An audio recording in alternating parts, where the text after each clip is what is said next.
Hello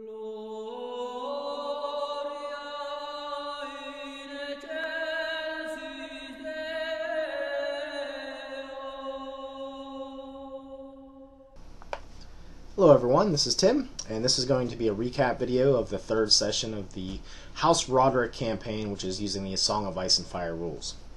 So we started out with Marianne, that's one of our younger sisters, who came to Brandr's room. That's my character. And Brandr had her go underneath the bed because in the middle of the night he found this thing with like a stick and a string, and it was wet and he wasn't really sure what was going on there. And she crawled under the bed and she found this broken fishing pole that its fishing line was stained red with what looked like blood. And she really wasn't sure what to make of it, and neither was Brandr. He was kind of confused, why had someone stashed that under his bed.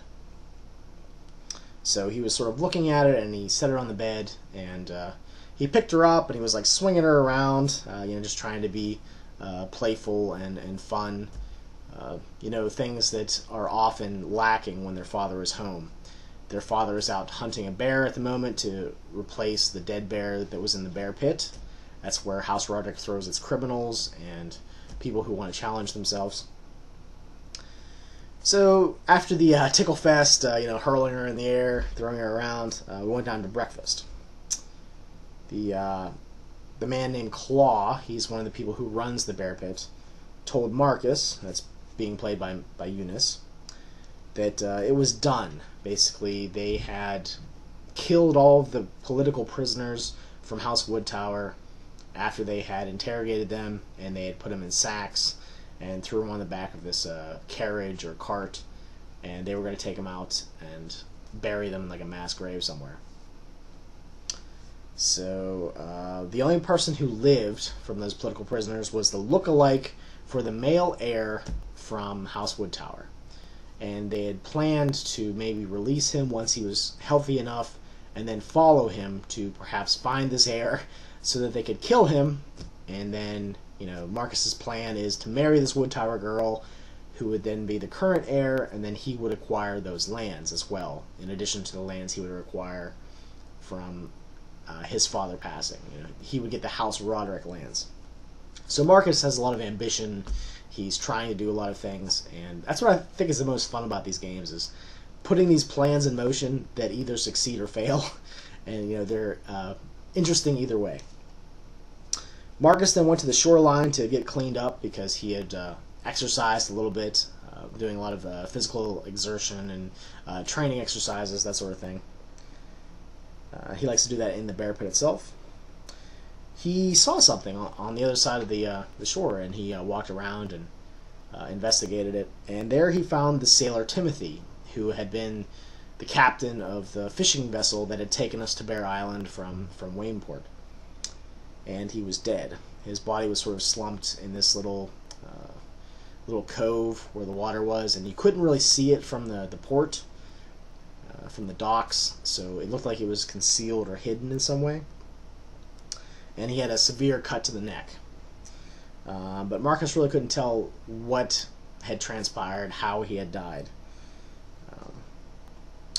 And he basically threw the body over his shoulder and then went up to the port, the docks, and told the men there that they should get the Maester, Maester Tassild, and that he should look at the body and kind of figure out what was going on. Then at breakfast, it was a large room with a large fireplace that has kept us warm in the wintertime. But, Father wasn't there, so he wasn't sitting in his chair. This is the sort of room where Father holds court, people who come forth with, squabbles and problems that they want the Lord to fix. So they had breakfast, and Nathan was there, and Marianne, and Brandr. Nathan was playing with a Savas board, and that is sort of like Westeros' version of chess, but it's from across the Narrow Sea. But Nathan seemed to be very, very good at it. He's very good at strategy and technique, and plans within plans, feints, that sort of thing. Brandr sat down, and he eventually lost the game, and he gave Nathan a lot of praise for that. He was telling Nathan how to play, and I think it's pronounced Nathan, but Nathan actually beat him. So he Brandr, in sort of his way, picked him up and was put him on his shoulder. Proclaimed him as the master of Savas, and Nathan was like, he was turning red. He was getting really shy and self-conscious about all this attention that he was getting, but he also had a sort of smile on his face, which is kind of what Brandr wanted to do, to basically reward him with some attention for doing something remarkable. Marcus came into breakfast, and Marcus sort of has this way about him where he just like storms into places, and he's very serious all the time. He definitely gets down to business when he's somewhere, and he was getting down to breakfast. Breakfast was a serious business, and he was giving Brandr all these like kind of looks when he's throwing Nathan up in the air. Marianne was stealing pieces off of the Savas board, and Brandr was replacing them with things from the table, like salt shakers or things. Like she liked to take the dragon, so she was like flying around with it like it was a toy. So it was interesting because it was a mix of sort of casual family time, and then Marcus came in and breakfast is serious now, but he was talking about the fisherman quietly to Brandr that the body of this fisherman was found with his neck cut. And he wasn't really sure what was going on there. So Brandr had learned about this, and I think maybe in the back of Brandr's mind he was starting to think, maybe connect the two, like, oh, I had that broken fishing rod underneath my bed. There's this body out by the dock. What's going on here? So those thoughts started to pop into Brandr's head. The Maester Tassild entered, and then Marcus and Brandr left. And Marianne, this younger girl, was trying to get Nathan to teach her Savas, and he wasn't having it. Oh, you're too young. You'll never understand it. That sort of thing. The Maester told them that House Rain is sort of like one of the rival houses had learned about what was happening here, happening with the Wood Tower State, with the what they assumed was this hostile takeover of the Wood Tower lands by House Roderick. So they were sending some diplomats, ambassadors, to try to find out what was going on, and they were being held by the blockade of ships that was surrounding Bear Island and wouldn't let them pass, wouldn't let them investigate what was going on. So there was some, the ambassadors have this sort of nasty, negative view of House Roderick, and the Maester's kind of concerned about that. He had also told them that some refugees had fled Wood Tower, the Wood Tower lands, and had headed to House Rain and other places, spreading these tales about these men like bears with bear claws, viciously attacking, taking over things, taking women and doing horrible things to them. All sorts of stories were being spread far and wide because of House Roderick's, the leader, the lord, doing these rash things, these basically just invading another person's land. But that's not the way that he wants it spun, and we'll get to that later. They talked about the man being murdered, that he was strangled, killed in the night, and then Brandr just, this is sort of the way Brandr is. He doesn't really understand social cues and things. Maybe a smarter person would have hid the fact that he's smart too, but I don't know. He basically told them about the fishing rod that was underneath his bed, because in his perspective he didn't put it there. So he's like, this was under my bed. You guys should come look at this fishing rod. I think it might have something to do with this. Maybe someone's trying to frame me for this murder.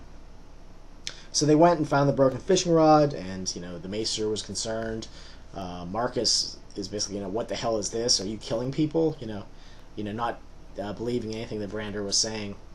So that was an interesting sort of scene where Marcus is starting to maybe put some question marks around Brandr. The Maester is concerned, but he usually is with Brandr. They talk a lot about his mental well-being and how he's been since he's returned to the house from the wall where he didn't say his oath. He didn't say the words there. So, but the Maester emphasized that there is a house. There's a ship from House Rain that has a lot of ambassadors that needs taken care of. The Rains and the Mormonts on Bear Island are very allied politically, so if you piss off the Rains, you're most likely going to piss off the Mormonts, and they are sort of the de facto rulers of Bear Island, who who have House Stark as their liege lord. So House Stark has set the Mormonts in charge here. But the Mormonts just have female leaders. There's no male leaders of House Mormont at the time. So at that point, Marcus decided that they're going to ride the horses and head out to these Wood Tower lands to set things to right. You know, there's a lot of problems. We have to go clean up Father's mess.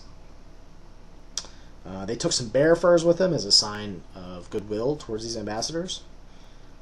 It was about 3 days travel normally, but they rode through the night hard, and they got there in 2 days. There was lots of empty farmland when we arrived. There were no people in the fields, lots of fields of grain and grass. Some of it was trampled upon. This is when this kid runs out, basically saying, like, "You killed my father. What's wrong with you? You're wearing the same clothes as those people that just, took people and did horrible things here." And they eventually talked to the mother, who basically told them that the boy's father and her husband had been taken and had not been returned. Already sort of telling them that House Roderick is not thought of favorably in these lands at all because of this action that was taken.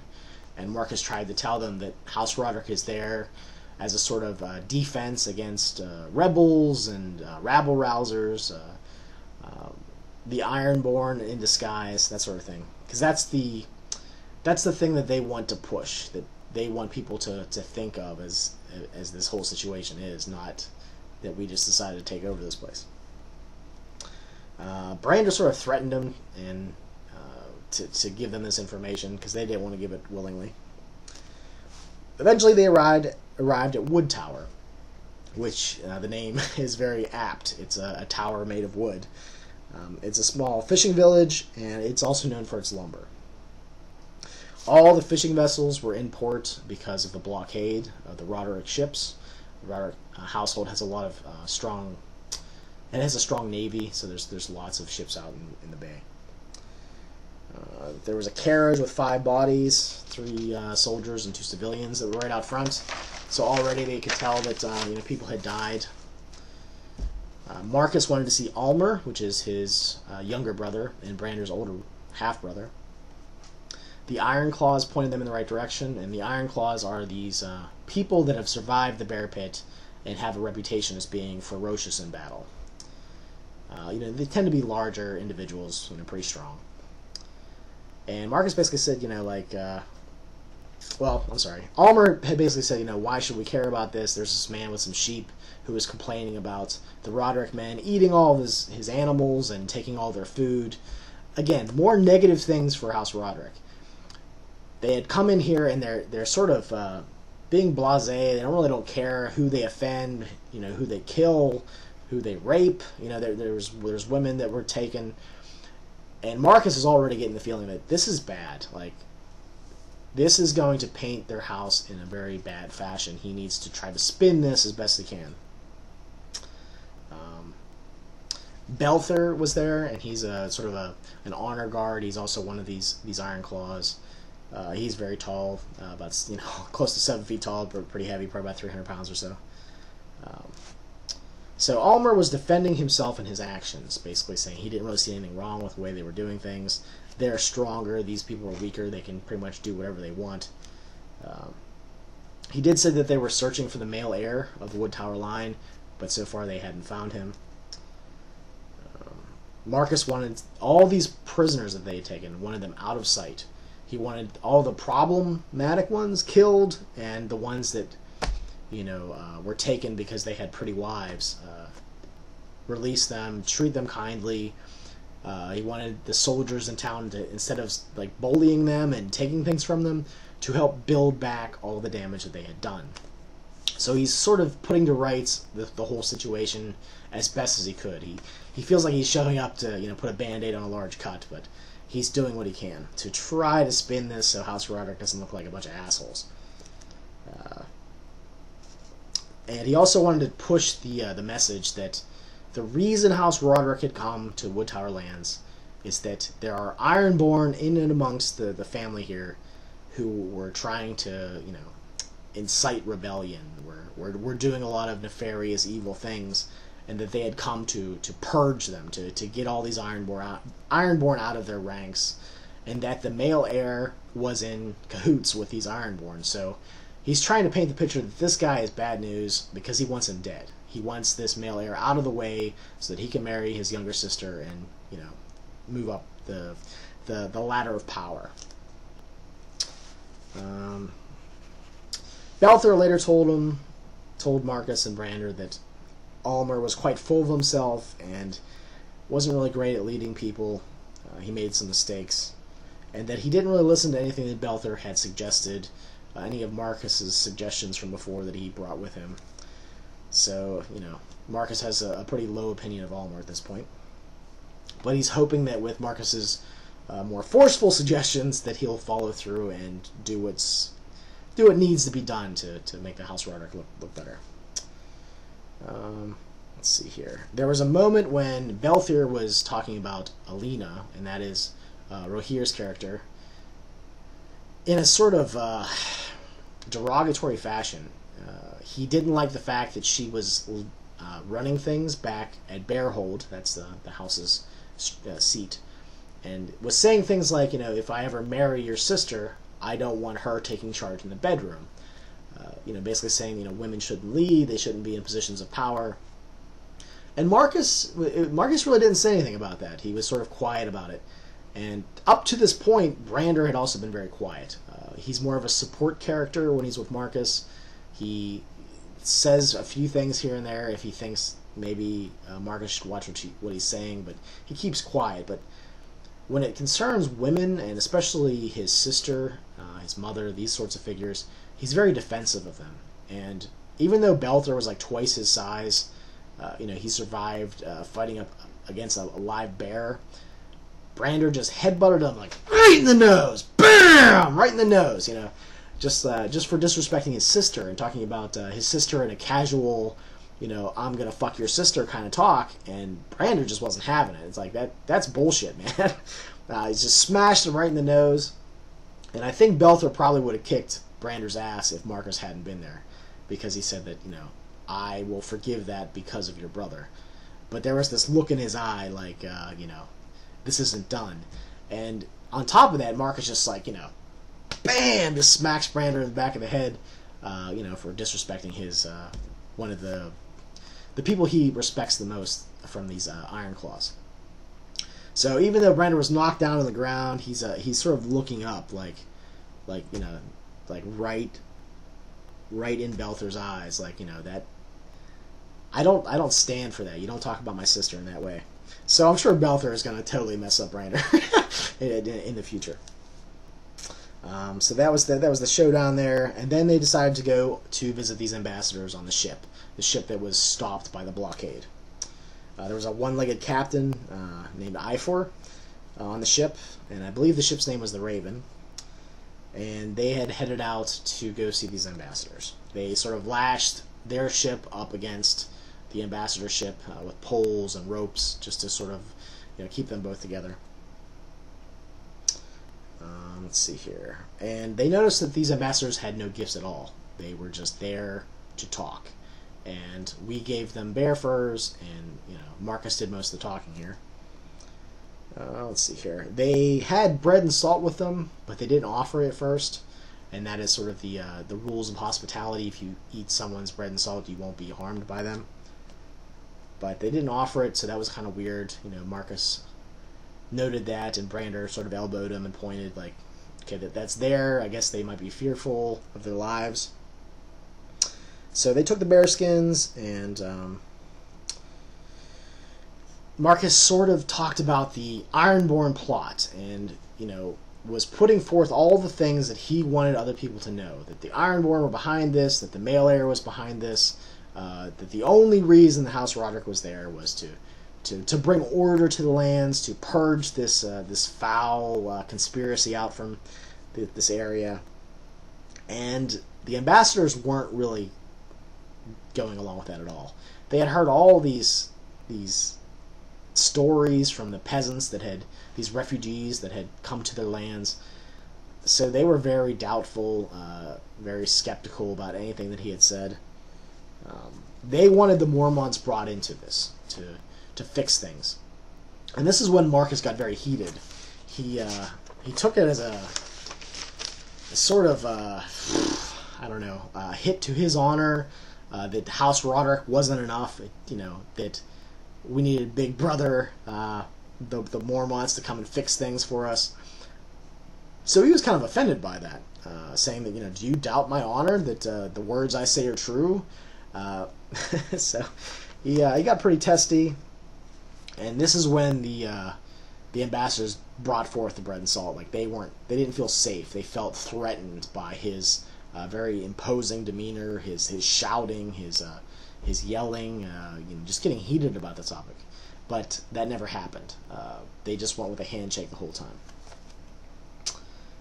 This is when Marcus basically intimidated them. He had a very Hulk moment where you doubt my honor, and he rips his shirt, and he's being very blustery and just putting it forth that how dare you insult my honor. Basically he never said it out loud, but with his actions, it sort of sounded like he was going to challenge them to a battle, let's let the gods decide who is being truthful here, that sort of thing.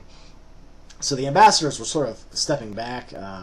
This is when Eunice burned a plot point, a destiny point. I think that's within the system. It's like a fate point, to make his words have meaning and power behind them. They were intimidated, but Brandr kind of thought that might not have been the best road, because that makes it seem like we are very aggressive, that we perhaps did do exactly what the peasants had said. So I don't know. I'm not sure how the NPC took that, how the ambassador took that intimidation in, and what he thinks of it. I think he's scared of ever going against Marcus, ever insinuating that he's lying. So, maybe that'll play out for the best, but we'll have to wait and see. Back on the Raven, the Captain Ifor, they were sort of pissing off the edge of the ship. Marcus told them to keep the blockade, keep the line of ships, to make sure that no one can come in or out, but to let the ambassadors go.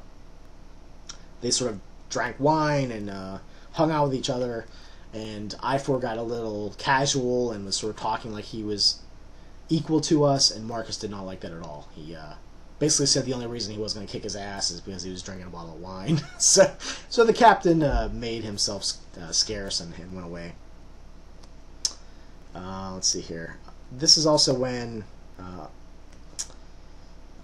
let's see here. Ifor was telling them that the Mormonts are ran by female members of the family. All the males, Jorah had gone across the Narrow Sea. The father had gone to run the wall. And a lot of people on the island don't like that. So there is a doorway there to perhaps weaken their standing, to make House Roderick the new de facto ruler of Bear Island. Maybe, Brandr suggested marriage. Maybe Marcus, if this Wood Tower thing doesn't work out, maybe he should marry one of the Mormont daughters to, bring our place of power up on the island. So Marcus wasn't really sure about that, but he has heard that they have very strong prowess in battle, so that might attract him. Back on Bear Hold, in the dead of night, Marcus was basically talking to Tessa. She was writing a letter to her brother, Sigurd. That's the male heir, and basically Marcus and her made out. That was their first physical flirtation, I guess, if you want to call it that. So he's sort of planting the seeds of perhaps marriage in the future. Brandr had decided to sort of walk around and maybe see the Maester, and he had this sort of weird vision again, and I love these visions that Zig paints for him. And it was like this sort of flashbacks, perhaps memory, but it wasn't a memory. It was like a mix of both. There was this cold wind, there's blue and white colors in front of him. There was a storm with snow and hail, and then a hard grip on his shoulder sort of woke him out of that, and he was at the wall again. There were lots of people dressed in black and snow. He heard something that sounded like the fist of the First Men. There was a friend of his named Mord that was there. They call him Moore. And then there was cries and figures moving in the snow and the ice. And Mord protected Brandr from this oncoming shadow, this thing that came out of the blinding snow, and Mord protected him. And then eventually Brandr was left alone walking in this sort of nightmarish blizzard where shadows were lurking on the edges. And then he woke up, and it was Master Tassild, Maester, shaking his shoulder, waking him out of his vision. And he was standing right above the spot where the fisherman's body was found. So again, the Maester is probably, now the Maester maybe has some questions about Brandr and what's going on with him, what's happening.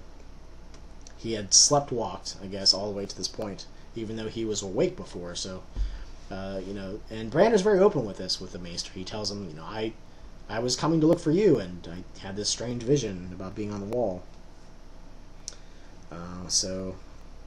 So Maester Tassild then escorted Brandr back to his room, and said he might have to start taking some dream wine or milk of the poppy at night, just to stop these strange visions, and he can get some rest.